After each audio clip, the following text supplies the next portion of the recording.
Good afternoon, everyone, and once again, welcome to ETAuto Retail Forum 2022. After some tremendous and thought-provoking sessions, it's time to move on to our next panel discussion, which is on new age leaders, the fast forward to transformation. The in-person nature of automotive retail has always been its pulling power, with the joy of a test drive melting even the coolest of the customers. Now, with COVID-19 and the pandemic lifestyle, this has changed a bit, preventing the traditional brick and mortar business model in place of an online shift that, for most of the part, the automotive industry wasn't ready for. So, to discuss what will be the tomorrows of automotive retail industry will look like, we are joined by some prominent voices of our industry. And without much ado, let me introduce you to our panelists. Mr. Hardeep Singh Brar, Head of Sales and Marketing, Kia India. Mr. S Guleria, Director, Sales and Marketing at Honda Motorcycles and Scooter India. Mr. Prashant Sinha, Co-founder and CRO at Metadome. And at last, but not the least, Mrs. Garima Misra, MD of one of the largest car retailing network, Group Landmark. Welcome to all the panelists. So let me first begin by asking this question to Mr. Brar. Earlier, there used to be a set of guidelines for opening a new form of dealerships, a new showroom or a dealerships in terms of the land requirement, service base, and manpower. But with the influence of COVID, how OEMs are tweaking their guidelines and how they are creating a new digital salesperson. And my question is to you, Mr. Brar. Okay, thank you, Shruti, for having me over for the ETAuto Retail Forum. So how we look at it is that, earlier customers had a lot of physical interaction. They used to come to showrooms. I think it is now moving towards digital. I would not say that it is completely digital. I think physical has equal importance even today. But a lot of decisions which a consumer is taking are moving towards digital, which is where we have to strike a very good balance in terms of having a physical infrastructure as well as digital. Earlier a customer would want to go touch, feel the car before he wants to make a decision. Now I think he has enough information online so that he can have all the information with him before he walks into the dealership. He would go to 3 to 4 dealerships earlier. Maybe now he only goes to 1 or 2 dealerships to look at the car. So the number of walk-ins, if you see cumulatively, has actually gone down. Even the customers, look at what is the star rating of a dealer before he walks in. So if he has a choice of 2 dealers, he will go to Google or any other platform, check what is the star rating, and then he walks into into the dealer showroom. So the number of decisions which he's taking, which was much easier, it has changed now, and customer is looking at a lot more digital information before he walks in or before he makes any kind of decisions. The videos have become very, very prominent because videos gives a detailed information about the products, any new launch, or for that matter, even comparisons for the same segment of cars. So video is another area where customers are looking at before making their decisions. So as a manufacturers, what we are trying to do is try to give more and more content to directly to our customers, wherein you may not give it to dealer, but where customer comes directly. That's what you try to look at, and we are trying to equip our dealers. For example, digital connect or the video connect is something which is becoming more prevalent, because when consumer wants to interact and wants to see the car sitting at home, these kind of tools really help dealers to interact with the consumer and hence make better sales. So these are a few of the examples that I can think of. And Mr. Brar, in the second year of COVID, which was 2021, you have added, correct me if I'm wrong, some 100 to 150 dealerships in the second year of the COVID. Now, if we compare it with the pro-COVID era, pre-COVID era, how that has changed the decision making, the process, the deployment, how this has influenced the setup of the new dealerships? I don't think we've added close to 50 numbers, not 100 or 150. So there's a bit of a disconnect there. But coming back to the question, as I said, people are going more digital and they're not walking into dealerships every now and then. So I think the requirement of physical infrastructure. Maybe we can look at smaller setups now. Of course, if I have 6 cars, I want to display 6 cars so that when customer walks in, but I don't want to go beyond the number of cars that I want to display in a car. Earlier, uh, manufacturers would want as big a setup as possible because that gives you a kind of an image in the city. But that is no more required because it puts pressure on the bottom line of dealer finances, and hence we are looking at optimized infrastructure so that I can display the number of cars that I want, but I also don't want to go beyond what is really required for the customer. So I think that is one big shift which happens because bigger infrastructures definitely mean a better brand image for your brand, and hence we all used to get carried away by that. But I think now we are striking a balance between that. Inside a dealership, now video walls are becoming prominent because earlier they would be everything static. You will have car posters inside the dealership, but now you have video walls, and these videos are run centrally because we want to create a consistency of our branding. That if we have launched, let's say, an X product today, I would want that product to be running across all the dealerships. From doing everything with pen and paper, every all the tools that are becoming digital. So if you want a price quotation, you just go to you just press the link, and the customer gets the code on his email or on WhatsApp. And even in terms of interaction, earlier our consultants would call on phone. I think WhatsApp is becoming far more prominent today in terms of interaction with the customer.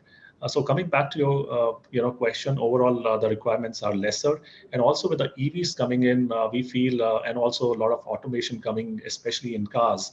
We feel the collisions will become lesser, and hence the requirement of body and paint shops will also be lesser, and so overall infrastructure requirements are going to become smaller, and I think digital will take over a lot of this load which has been taken by physical infrastructure till date. Okay. Now, talking about automation, this brings me to my next question to Mr. Guleria-san. So, being a leading two-wheeler manufacturer in India, and when we talk about the two-wheeler landscape, we majorly see the customers coming from rural and semi-urban areas. Now, when we are talking about high-scale digitalization and automation in the retailing, on the retailing front, how are you trying to implement this in the dealerships which are coming up in the urban areas or rural areas? What are the challenges on that front?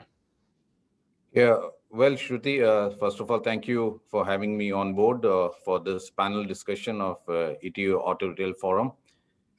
You mentioned about the digitization which is happening and how in the rural area compared to the urban area in terms of the education level, awareness level and all. I must admit here that we all underestimated the rural in terms of adaptation of digital. More or less, we all said that it will be at a faster pace in the urban area. Rural will take its own time. I would say that the COVID era basically fast forwarded this adaptation even the rural area because digital was the only lifeline during this period, whether it was to order food, to get the necessary grocery at your home when the people were not able to go out of their home, because in the wave one we all know there was high level of restriction. It was a complete lockdown, so the only way was to go digital. From those learnings and experiences, I would say that many of the people, many of our future customers got adapted to the new technology. They have become aware of using a lot of apps, download apps, utilization of those apps, even in the rural area. So today, it's not only about the demography. I would say it is also a lot to do with apography, right? So what kind of customers are using what kind of application? You can also do the profiling of the customer on that. And today, many dealers, very small towns, like if I have to name a few, like Jaunpur, or you go Chhindwara in MP, Jaunpur in UP, these dealers who were not even having the basic thing like their own websites and all. Now 100% of our dealer, irrespective of class A, B, C or town, are having their own digital footprint, starting with the websites. They have developed their own QR codes. They are now interacting with these so-called contactless customer through digital only. Many customers are doing their basic work even in the rural area, like searching, sharing, and even initial selecting the 3S of their buying process on the digital platform, and then they come down to the physical infrastructure. That's why, as Mr. Brar mentioned, it's all about phygital. So they are doing maybe 70-80% of their activity in terms of their buying process on digital, but touch and feel still is happening at the showroom. And beyond that, once they become the owner, through the life cycle of the product, the after sales will always happen through the physical only as of now, right? So we need to have that infrastructure in place in to service our customers, because our product is like that. So even if the lifespan has shortened from 8 years to today, let's say ownership period is only up to 5 years or so for a two-wheeler before they make a change, still we have to provide those after-sales services and support to our customers. So let us not underestimate that the digitization has not penetrated into rural or tier 3 towns. They are very well aware, even the senior citizens, many of them were staying alone, because we have nuclear families these days. Remotely, even their kids or their children in another town, skilled them up, told them how to use the technology, video calling, and downloading of the application, usage of application. Even they were alone with in that hard period and that period of lockdown, they became self-sufficient by this self-learning or a community learning through their own peer group or through their own relation in usage of or adaptation of technology and digitization. That now is reflecting in the experience of the customer, irrespective of their demography or the area where they are residing, rural or urban. So I think we are in exciting times. Digital is across. Level of percentage may be different, but it's just a matter of time. So we can safely say that digitalization is happening in full swing, and even in the rural areas. Yes, I think this is a hygiene factor. Rather, we say, I am doing something on digital, it is great. I would say it's not great. It is the hygiene and it is the basic requirement of sustaining our business in the new normal. So, Guleria, and I just want to understand that in between these 2.5 years of COVID, you have also remained very active in the expansion of Big Wing. Now, so under this expansion, which happened in the COVID period, I would just want to understand that from the OEM perspective, have we made any basic change in the criteria or guidelines of deploying the new age dealer, or have are we how are we skilling them in order to maintain strike a balance of in person and online sales? What efforts are we taking? First of all, we have to understand that our big wing business is related to the premium business or the premium customers. We are catering to a different profile from the mass segment of two-wheelers. So that is why our requirement was more of premium, and in terms of the experience, in terms of a very immersive and experiential interaction with the customer. So that's why it was upgraded in terms of technology, more than what we have in our Red Wing and the mass segment business. As Mr. Brar mentioned, of course, they are into the automobile business and premium customer, a different price brand. We also have our virtual showroom for our Big Wing. And at the same time, all the videos which are being played on their walls and LED monitors, in whether in the workshop or in the showroom, are centralized monitored. So it is the same standardized video which are streaming across all our Big Wing network, which is controlled centrally from the corporate side. So we are very sure which model we are focusing, what kind of videos we have to appeal to. If there is a new product launch or if there is some promotional thing which is running on. So like that, it is centralized monitor. And you talked about whether we have changed our approach or not. I would say that we would be adding and upgrading this technology in moving forward, not only at the premium big wing showrooms, but also some adaptation you will see in near future coming in even in our red wing business. uh, Efficiencies and best utilization of resources in terms of even infrastructure is being relooked into, and wherever we have those possibilities, we are applying them while we are getting into new network expansion. However, we have very limited expansion as of now, because already in the red wing we are covered with more than 1000 network. The only thing is in the big wing where we continue to expand, we have relooked into infrastructure efficiency to minimize the initial investments in our infrastructure. That is actively being pursued, you rightly mentioned. So in future, more of technology, maybe less on the infrastructure investment in terms of the real estate. Such things are being evaluated, and parallelly, we are also incorporating while we are coming up with our new network. So, talking about the premium and luxury segment, Garima, my next question is to you. The online only car sales, we are seeing a very swift shift towards the online only car dealerships, and this trend is very evident that it is here to stay. Now, when talking about the traditional dealerships and some of the prominent ones as landmark, how they are going to, tweak their online only capabilities, and alongside with that, uh, what efforts are we taking to balance the in-person efforts as well? So both on the digital side and on our traditional business model that we are following, what efforts are we taking? So, Shruti, I mean, I've been thinking about this, and for the past 21 years, I mean, since 21 years of our operations, we were a very comfortable brick and mortar outlet, very comfortably doing business.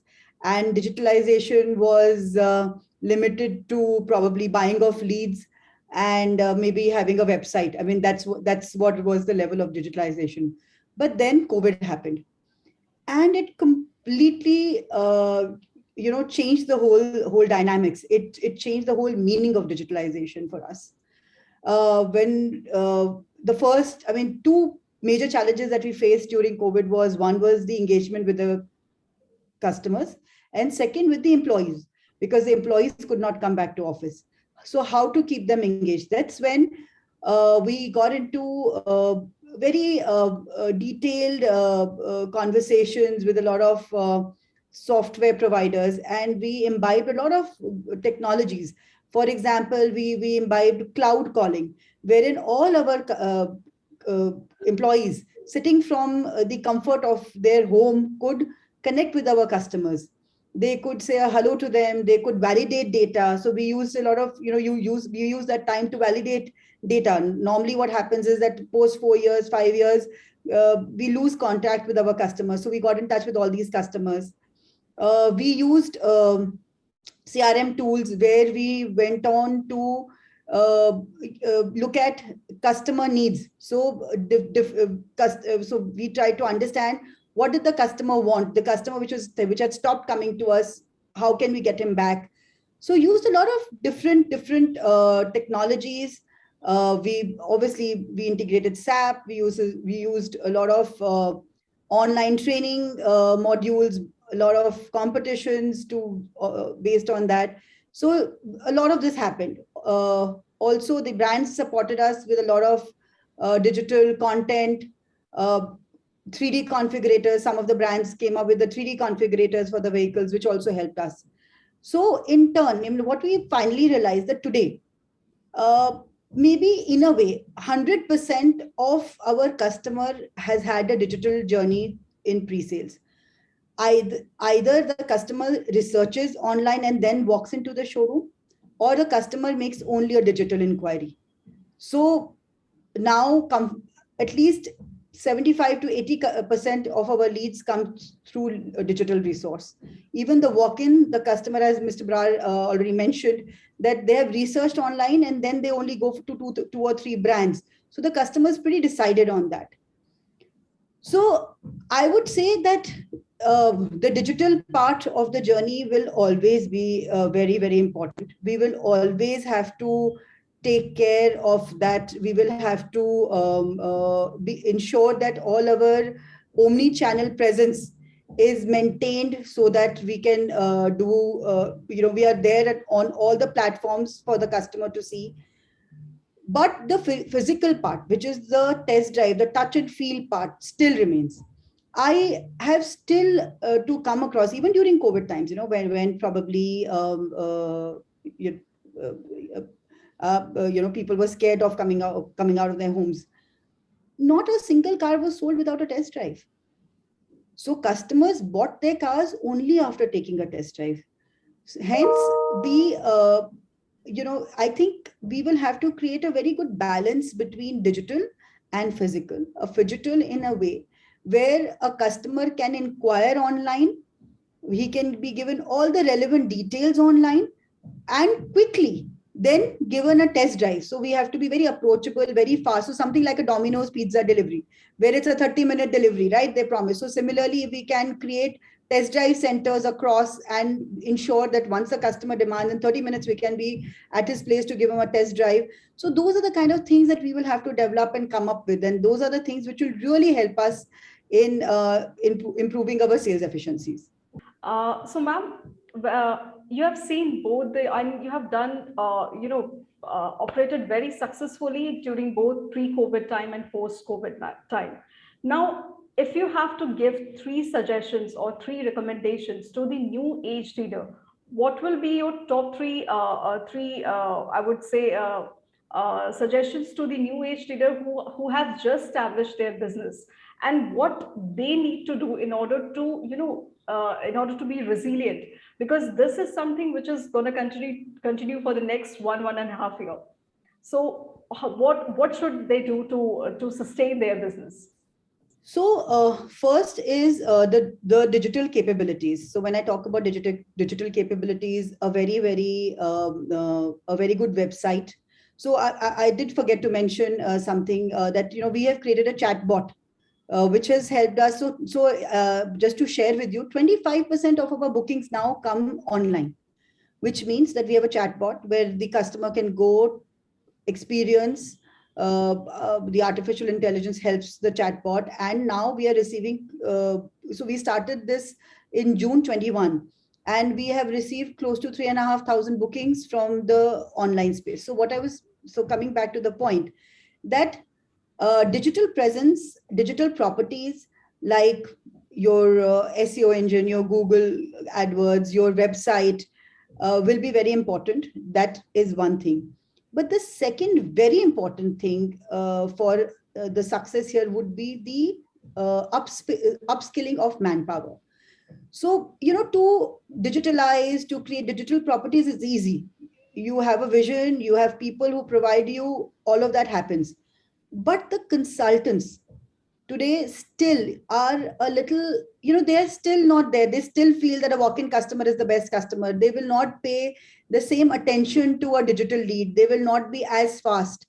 So if we can create efficiencies where we can get in touch with the customer within 15 minutes of his making a digital inquiry, that's when we will really be able to, get those efficiencies that we are looking for. That's what's important. So upskilling of manpower will be the second and a very important key for us to truly call ourselves digital and be digitally capable. Right. So these are 2 very important things. Third, obviously, is monitoring of all this data. There's a lot of data that is then thrown with all these properties that we are creating. monitoring becomes a very, very crucial tool as well. So my three things would be: have the properties, have the manpower who can handle the properties, and monitor. I think if we can do all these three, success is going to be an easy word. Exactly. And we are talking so much about this digital and online sales. Now, how to implement it and how to actually execute the business is really really a tough call as of now. Now, Prashant sir, your company is doing some amazing works in terms of technology, whether it is augmented reality or VR. Now, I just want to understand from you that how you are simplifying the process of online sales, both from the customer perspective as well as from the OEM perspective. Hi, Shruti. First of all, I would like to thank you for having me here. And I represent the company. I'm the co-founder and chief revenue officer at Metadome, formerly Adloyd. We are a deep tech company empowering auto brands to create immersive virtual product experiences for their customers, both on web and in store. Let me tell you one thing that, there was a time when everything was happening physical. Then there was a transition from physical to digital. We we are witnessing that there is a transition from digital to virtual. Now the time has come where everything is going to be virtual. We are witnessing that we witnessed that big giants like Facebook changing the name to Meta, and most of the brands are getting into metaverse. So probably we are coming up with the first metaverse which is auto centric globally. And let me tell you one thing, car buying is a process. Car buying is a 4 to 6 weeks kind of process when a buyer start thinking about buying a car. And it takes 4 to 6 weeks for him to land up at the showroom. And on an average, a car buyer goes to, hits 56 to 60 times an auto portal or maybe auto website or OEM portals, and spend approximately 14 to 15 hours online. So that's where the brands needs to engage them. That's where the OEM or the car aggregator platform, they are engaging too much, because as a buying process is spending maximum hour there. What experiences is he getting there? So time are gone when you had only videos and pictures. Because if you have only videos and picture, and if the buyer is coming on your website, let's say, it's like he doesn't want to see the video again and again. He want to probably do a test drive, virtual test drive. So that's where the engagement has to go up. That's where the metaverse experience has to come. That's where you engage. I'll tell you, we are working with one of the largest auto two-wheeler manufacturer across the globe, Hero MotoCorp. And the average time spent by a user on their website earlier used to be approximately, I would not tell it how much time were they spending on the website, but I would say post the introduction of virtual showroom, which was made on our platform, the time spent by the user on their website has gone up by 11x, means 1100%. That means if he was there on their website, seeing all the information, going through the brochure, videos and pictures, now through virtual showroom and product configurator, and especially the augmented reality, the immersive part of it, the time he is spending 11 minutes on an average. That's where the brand is able to engage with the customer, and that's where the brand is able to, actually that's where the customer is engaged with the brand, and probably that is so engaging that he comes again and again, and that's what is happening. So what I mean to say here is that there is a journey till the time he lands in in the showroom, physical showroom. He has already researched a lot, a lot of discovery he has already done. He's well informed, firm, very firm about his decision, what car to purchase or what bike to purchase, right? And at last I completely agree that a car buying or a bike buying cannot happen without a physical test drive. But to enable that physical test drive, you need to bring that customer to your showroom. We are all witnessing that over a period of time. There is a significant shutdown in the physical showroom, the footfall at the dealership are decreasing because these new age buyer, they want to spend more time online. Once they land up in the showroom, they want this similar kind of experience. Right. So, and there is a problem, I'll tell you. So physical showroom is having kind of limited inventory option for the buyer. If I'm a buyer and I want to buy let's say a Kia Seltos, which cost me 15 lakhs, I want to buy a mid variant car and a particular color car, and I go to the showroom and I see the top variant, maybe a white color. I'm looking for a blue color. Maybe I want to see that color car. Mhm. How about augmenting a real size car of that particular variant? Not only that, once he has visited the showroom, he goes back to the home. So the dealership guy or the sales consultant can also engage him once he's back to his home. And time and again, he can augment the car or bike. So that's where the change is happening. The new age buyer, and of course, post pandemic, everything has changed, right? There are some facts and figures that I would like to mention here. That 18% of the auto buyer buy a vehicle sooner if there was an online purchase option. Right. Digital becomes more important along the entire purchase funnel. Less than one third of the new age consumer wants to conduct a vehicle sales in person at dealership, and more prospective buyer are interested in contactless service. So So, that's Mr. where we come into picture. We are working with Tata Motors, Hero MotoCorp, and few of the EV brands. And very soon you will witness a really world class virtual showroom, which is going to be a kind of metaverse showroom by Tata Motors, where there is a similar kind of experience as of a physical showroom. You can actually walk inside the showroom. You can go near to the car zone, near to the history wall, near to the safety zone, and everything is so beautifully done that the buyer is having the same kind of experience on digital platform as well.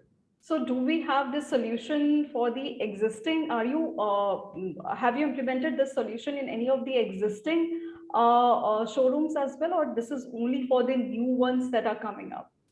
How is this working? With Hero MotoCorp, it's not only the web thing, the virtual showroom, but we have got almost 10 to 12 marquee showroom where they are completely digitizing the experience there, where you have a big Hardeep sir was telling that you have all these digital video big walls there, but apart from that, they have also asked us to do, and it's being implemented that a customer can augment, or a sales guy can also augment a different range of bike or different color or variant of the bike. So we have implemented it across, I think, 6 dealerships now, and very soon it will be like for almost all the dealerships across India. Okay, okay. And so, Guleria-san and Mr. Brar, my next question is to both of you. When we talk of such high-tech technologies which are coming up in the retailing business, whether it be AR, VR, and other thing that is influencing the requirement of having a website. So, when these are coming into the picture, how it is impacting the overall operational cost of a dealership. Have we done any kind of analysis that what was happening before the pandemic and how it has been changed, or is there any dramatic change happening on the operational front? Okay, I go first. Let's go with the 2 wheels first, and then the bigger wheels will come in. So, yeah, see, important point is during the COVID time, the first and the most important thing for any business house or the stakeholders was the survival. How do we sustain through this pandemic? And since now nobody was knowing it will continue for 2.5 years, so it is 2.5 years and 3 waves, into this pandemic since it started in early 2020, right? So sustainability and survival was the first thing. Nobody bothered about, okay, what are my current expenses? And taking care of our manpower. Garima also mentioned about that. So the most important thing after taking care of the survival, the part was how do we revive our business? And at the same time, taking this opportunity, we must work out our new efficiencies. Means we rethink, relearn into setting the new break-even points. And I'm proud to say that most of the stakeholders in almost all the companies and OEMs and their respective dealers and other supply chain partners, they worked in tandem, aligned themselves, and worked on these new break-even points, which were much lower, but still they were able to sustain. So a lot of work has gone behind the scenes, and technology had a lot to do about that. So technology enabled new efficiencies behind the scenes to bring delight to our customers at the end once we opened up our showrooms. You only mentioned right now about investment on technology or the new digital tools, but there has been a lot which has also gone into ensuring the minimum SMS, sanitization and mask, all those things, social distancing. That was the SMS, because new protocols have to be put before the showrooms and the physical infrastructure was allowed to open and start catering to the customers in the new normal. So that expenses also gone into. But like work from home also brought efficiencies. Again, as a big group landmark, they talked about they have a couple of outlets and showrooms and a lot of manpower to manage. So once they were working from home, there were some expenses in terms of efficiency, energy usage, or even coming other sundry expenses once they operate from the physical infrastructure. So all in all, the new break-even points helped all of us to sustain. And technology brought this new efficiencies. Rather than I would not say that in and out was never measured. In and out with the collective wisdom was evaluated, and only then the technology. It's not that if any consultant or any techno company was coming or approaching the OEMs, and OEMs were blindly adopting that technology and putting into place. No, I don't think so. It happened in this manner. It was a very much evaluated decision. What kind of tool has to be picked up? Timing was also important, and most importantly was the training of the people to adapt the new technology and how to take the maximum out of this adaptation of technology. So there were three T's which were in working: technology, training, talent. That upskilling which Garima was talking about, how to use that technology also was important. But let us not forget about the trust, because we all talked about while they were searching, sharing, and selecting the model, they also selected not only the model, along with that, they selected a particular dealership from where they are ultimately going to buy. That means the human experience, that touch and feel, that meaningful relationships equally remain relevant even in the new COVID era. Technology may not be able to replace that aspect of relation. We are social animal at the end of the day. It is enabler. It is also helping us into efficiencies. It is bringing down the time of decision making. So that is why we're talking about efficiencies. But let us not forget the human angle. So that is where the physical dealership infrastructure, that is where the training of our people, that is where the trust will continue to play an important role in the overall buying experience of the customer with any brand or any dealership of the OEM. Mr. Brar, your take on this. Um, so I think we were talking about the virtual reality and the augmented reality, right? So I think it started off in a small way. I think it is. I think it still has a lot of potential, and I think as the technology improves, and it changes too fast. Now we have started talking about the mixed reality as well. We haven't even kind of utilize the full potential of AR and VR, and then comes the MR, and then comes the XR. So the technology, is the evolution is very, very fast. I think the full potential has not been exploited. I think test drive was one area where we felt that the VR and AR can play a big role. Of course, explaining a car and showcasing a car, it has played a role, and I think a lot of players have utilized it. And like Guleria was saying, that you can't really take away the physical touch. Test drive is something which people still want to experience, but yes, I think there's a potential if we can break it through the mixed reality. I think I can see a potential there, but I think it has to be taken with a lot of vigor. Give a lot of experimentation on ground to the dealers, to the consumer, because they are the ultimate user. Once the customers start asking for it, and there's a demand from a consumer, I think manufacturer would be more than willing, or dealer would be more than willing to do what customer wants. So if customer is moving in that direction, I think it'll be a big success, and I think we need to take customer in that direction. Right. And thus far we have talked about the new age dealer. But Garima ma'am, my question is to you, and Guleria sir and Brar sir, you are most welcome to add your insight as well. Thus far, we are discussing about the new age dealerships and what steps we need to take. But during the pandemic time, have we figured out the new set of customer profile? Do you think that that a new segment of customer or new requirement from the customer is coming up, which is very different from what it was before? Garima ma'am, I'll start with you. To be very honest, Shruti, I don't think that the customer changed. It is just that we realized that our understanding about the customer was probably not enough.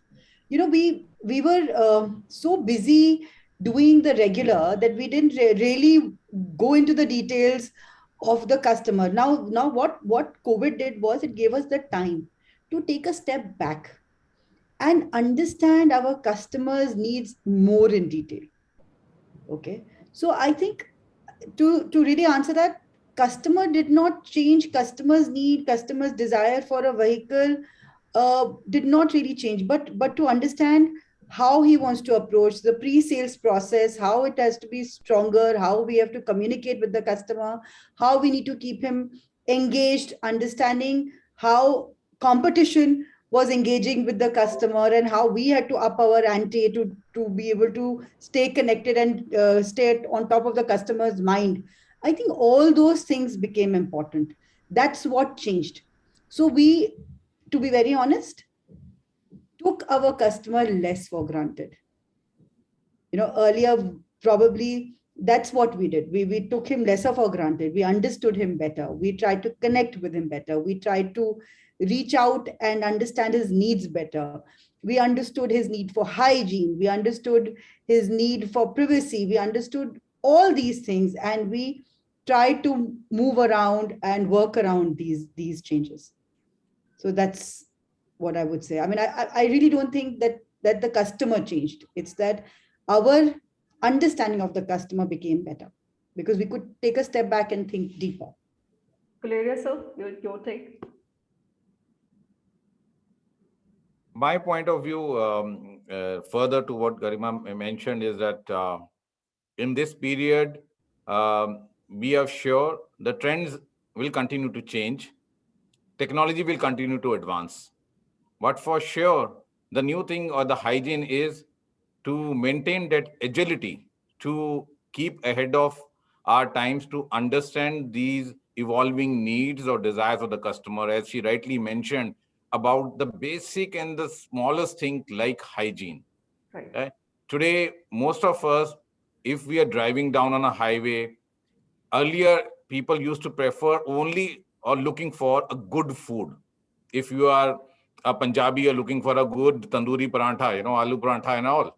If you are a Gujarati, you're looking for only, pav and Maharashtrian or a vada pav. But today, if this outlet, so-called famous outlet of previous time, is not having that basic hygiene facility like restrooms, clean restrooms, and good facility for a family to stop over and rest at their convenience and privacy.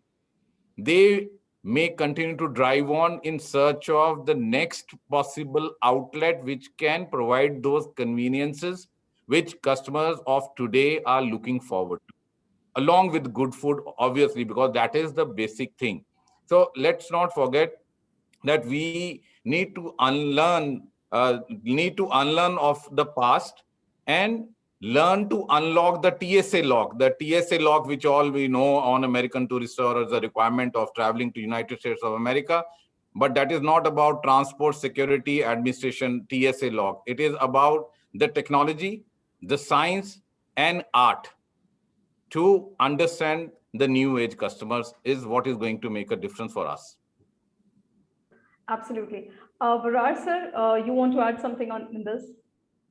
No, I think everything has been well covered. I think ultimate thing is to understand your consumer and do things what he wants. I think you need to keep your eyes and ears open, and the customer needs are changing every day. And you just need to listen to them and keep implementing what they really want. And I think that's the only way forward. So my last question to all the panelists is that haven't seen much of the disruption due to this Omicron virus, and the threat of the virus is expected to abate. But there is much of it an speculation that if customers get accustomed enough to digital auto retailing during the crisis, they might stick with it even after the coast is clear. Now, do you think that in this environment, hybrid auto retailing is the solution at this point of time? And going forward, do you think that online sales, both from the dealer as well as from the OEM perspective, online sales will get more importance going forward? I'll start with you, Mr. Brar. Okay, so I mentioned in my earlier, the first question as well that, you use the word hybrid. I spoke about phygital. It's actually one and the same thing.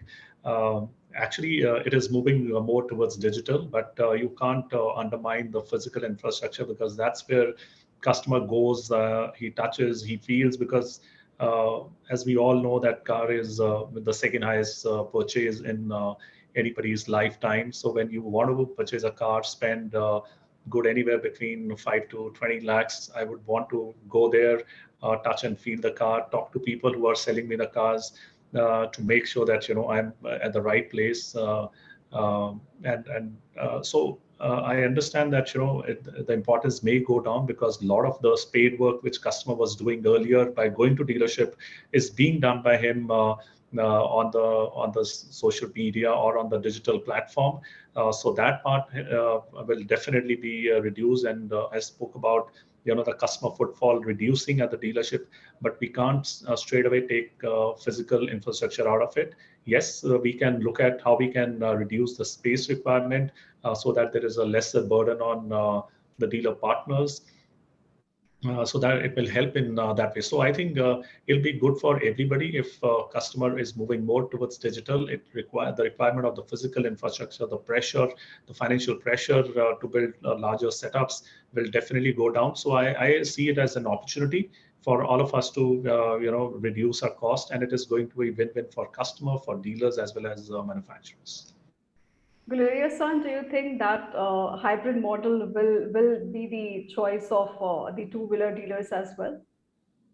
Yeah, if I may say, it is like hybridism is there to stay. And to add to it, for our auto dealership, for auto business, it's like oxygen now. And the chemical formula of oxygen is O2. And O2 also stands for offline and online. So we have to continue to provide that experience to the customer offline, as well as a wow moment during online experience. Absolutely. Mr. Sinha, your take on this. Well, I do agree with Mr. Brar and Guliga-san. Since you talked about the post-pandemic effect, research says that those who engage their customer digitally yielded better auto buying experience. So I'll take 2 minutes more. I can divide the set of buyers into two categories: mostly digital buyer and light digital buyers. Mostly digital buyers who completed more than 50% of their steps into auto buying journey entirely digital, and lights are who completed 20% of their steps in their auto buying journey entirely online. So I think mostly digital buyers are satisfied more than 57% compared to a light digital buyer, which is 28%. The transformation we are seeing, the buying behavior is changing with the new age buyer coming in picture, right? So the kind of experience which an automotive buyer or a prospective buyer is having on the web or app should also be there in the physical showroom, because ultimately you cannot buy a car or a bike without the touch and feel. That is very much true. And once the customer is inside the showroom, then the same level of experience which he got on digital platform should be there in the physical showroom. Maybe the size of the showroom can decrease, but maybe the kind of physical plus digital experience has to go on a larger side. Yeah. All right. Garima ma'am, do you agree with Mr. Sinha's view? I completely agree with Mr. Brar, Mr. Guleria, and Mr. Sinha. I think the change that has happened due to COVID is here to stay forever. The hybridism is going to be the way forward. The customers will do the pre-sales part of it, the pre-sales research online, but finally the experiential sale will always be the key. The customer will want to come, touch, feel, try, drive the car before he takes that final call. We will have to create a beautiful synergy between this digital journey to the physical journey of the customer. If we can do that, then we've got it. So nothing can be taken away. That the transformation, the digital transformation that has come is for sure going to stay. If we try to stay out of it, we are going to be digging our own grave. We have to be there, and we have to ensure that the customer gets a complete experience. So it's like going to the movies. Now when you go to a movie, now it's not that you just go for watching it. You go for the complete experience. You go for the popcorn, you go for the seat, you go for the people around you. That is what we will have to create in our showrooms as well. So when a customer comes to us, an experience has to be given to him, not just a test drive, not just a delivery, but a complete experience. We are creating a relation. We have to remember that when a customer is buying a car, he is finally creating a relation for 3, 5, 8 years. And that is what will be the key as well. So we can clearly say that hybrid is the new normal now for Yes. the auto retail business. All right, with this, we have come to the end of this discussion. Thank you to all the participants.